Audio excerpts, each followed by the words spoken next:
Madame, Monsieur, bonjour, bienvenue à ce rendez-vous d'information. Dans l'actualité en Côte d'Ivoire, la première session ordinaire 2021 du Sénat s'est ouverte hier au cours d'une cérémonie solennelle à Yamoussoukro.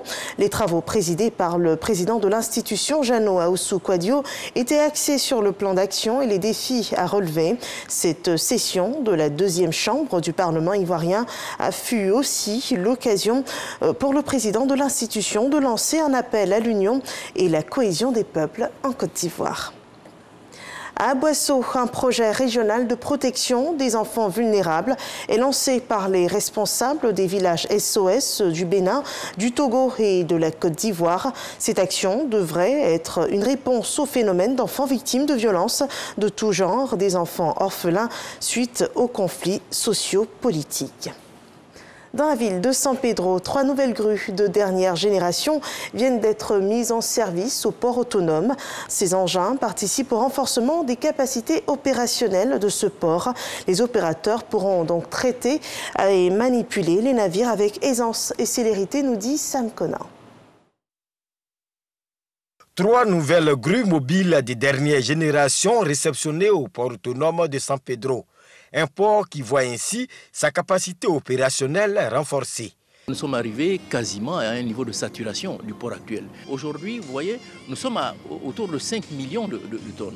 Le seul moyen pour nous, c'est d'améliorer les rendements, c'est d'améliorer nos procédures. Et ces 3 grues nouvelles qui sont acquises participent naturellement à l'amélioration de ces cadences-là, donc à l'amélioration globalement, je dirais, de la compétitivité du port et participent, je vais dire, à cette capacité du port à pouvoir réagir à la demande qui devient de plus en plus forte, ça il faut le dire. En tout cas, avec le président Alassane Ouattara, c'est vraiment l'espoir. Jusqu'en 2011, le premier port exportateur du cacao au monde disposait d'une seule grue. Grâce au président Alassane Ouattara et à la coopération Côte d'Ivoire-Suisse, le port autonome de San Pedro dispose désormais de 6 grues, avec la mise en service des 3 dernières.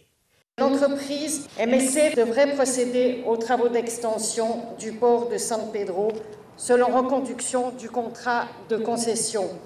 Il en va du développement de toute la région, du rayonnement de San Pedro et du rayonnement de la Côte d'Ivoire sur la côte. L'arrivée de ces 3 grues marque sans aucun doute une étape symbolique dans ce sens. Au-delà de la convention de partenariat signée entre le port autonome de San Pedro et le groupe MSC, représenté par la société TIL, vous matérialisez de manière effective les excellents liens de coopération qui unissent nos 2 pays, donc la République fédérale de la Suisse et la République de Côte d'Ivoire.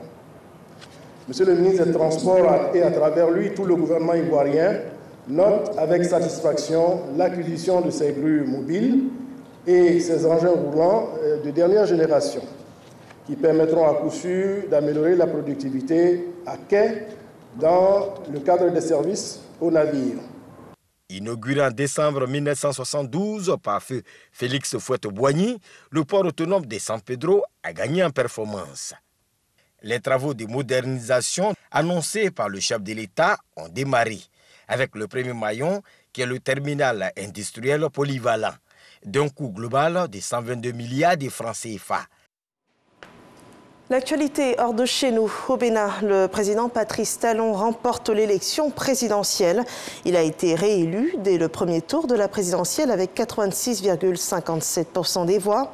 La majorité absolue des suffrages exprimés selon la commission électorale. Le taux de participation à cette élection est de 50,17%. Et notons que le vote n'a pas pu se tenir dans 13 des 546 arrondissements du Bénin en raison des tensions préélectorales dans le centre. Les tensions croissantes entre l'Ukraine et la Russie à la frontière font réagir Joe Biden et l'OTAN qui haussent le ton face à Moscou que Kiev accuse de masser des troupes à ses frontières. Lundi dernier, leur nombre était estimé à 83 000 soldats, dont environ la moitié seraient positionnés en Crimée. Un déploiement que ne dément pas la Russie qui déclare qu'elle ne menace personne et dénonce en retour des provocations ukrainiennes. L'OTAN réagit en demandant à la Russie Russie de faire cesser ses provocations et procéder à une désescalade immédiate. Le secrétaire général de l'OTAN poursuit en déclarant que la Russie doit respecter ses engagements internationaux. Le soutien de l'OTAN à la souveraineté et l'intégrité territoriale de l'Ukraine serait inébranlable.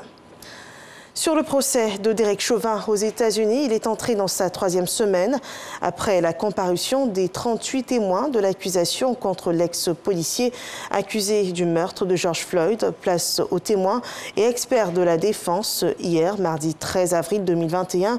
Celle-ci a cité 6 témoins, dont un expert qui a tout fait pour convaincre les jurés que Derek Chauvin n'a fait que suivre le protocole de la police en immobilisant George Floyd qui résistait à son interpellation. Selon ce témoin de la défense, l'interaction de l'officier est objectivement raisonnable.